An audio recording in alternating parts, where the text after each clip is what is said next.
கிரேக்கர்கள் எப்பயுமே ஞானத்தை விரும்பினவங்க. புதுசு புதுசாக கேட்கணும், கூட்டு வந்து நிற்க வச்சு பேசுவா அப்படின்னு சொல்கிறது. அங்கே ஆண்டவரை பற்றி கவனிங்க, சிலுவையில் அறையப்பட்ட ஆண்டவரை பற்றி பேசினாரான்னு தெரியல, ஆனால் பொதுவாய் பேசுகிறாரு. அவருடைய செய்தி ஜனங்களுக்குள்ளே ஒரு மாற்றத்தை கொண்டு வர முடியல, ஒரு மாற்றத்தை கொண்டு வரல. ஒரு சிலர் ஏற்றுக்கொண்டாங்க, அவ்வளோதான். பாதி பேர் வேணாயா, இப்போ நீ பேசுறது என்ன வில்லங்கமாக பேசுகிறப்போ அப்படின்ட்டாங்க. அப்போ ஒன்று தெரிஞ்சுக்கிட்டாரு, ஒரு கிறிஸ்தவ வாழ்க்கையில் முக்கியம் ஞானம் இல்லை, உலக ஞானம் இல்லை, தத்துவ ஞானம் இல்லை, தேவைகளை குறித்த அறிவு கிடையாது. வேறு கவனிங்க, இன்னைக்கு காலையில் ஒருத்தர் எனக்கு வாட்ஸ்அப்பில் அனுப்புகிறாரு, சிலுவை இத்தனை அடி உயரம் இருந்தது, இத்தனை கிலோகிராம் வெயிட் இருந்துச்சு, அந்த ஆணி இவ்வளோ நீளம் இருந்துச்சு. இதெல்லாம் தெரிஞ்சு எவனா பரலோகத்துக்கு போக போகிறானா? சொன்ன கோச்சிக்க மாட்டிங்களே. நமக்கு இதெல்லாம் கேட்க ரொம்ப ஆசை.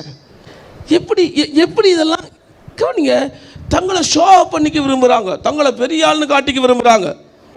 கவனிங்க, எங்கே ஞானம் அறிவு, நான் பெரிய ஆள், எனக்கு எல்லாம் தெரியும், எனக்கு அது தெரியும், இதை பற்றி தெரியும், வசனம் அவ்வளோ தெரியும், அப்படி இப்படின்னு வெறும் ஞானத்தில் ஓட்டுறாங்களோ, அங்கே சிலுவையின் பலன் வேலை செய்யாது. சிலுவையின் பலன் வேலை செய்யாது, சிலுவையின் பலன் வேலை செய்யாது. அவர் சொல்றாரு, அங்கே சிலுவை வீணாய் போகிறது. சிலுவையின் ஆசீர்வாதங்கள், சிலுவையின் பலன், சிலுவையின் வல்லமை வீணாய் போகிறது. நான் இப்படி சொல்கிறேன், பவுல சிந்தனையில் சொல்கிறேன், கமாலியலின் பாதத்தில் உட்காந்து நான் கற்றுக்கொண்ட ஞானம் ஒரு மனுஷன் வாழ்க்கையிலையும் மாற்றத்தை கொண்டு வரல. ஆனால்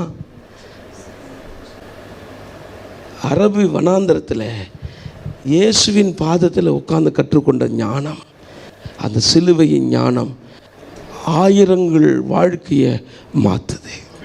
அல்லேலூயா.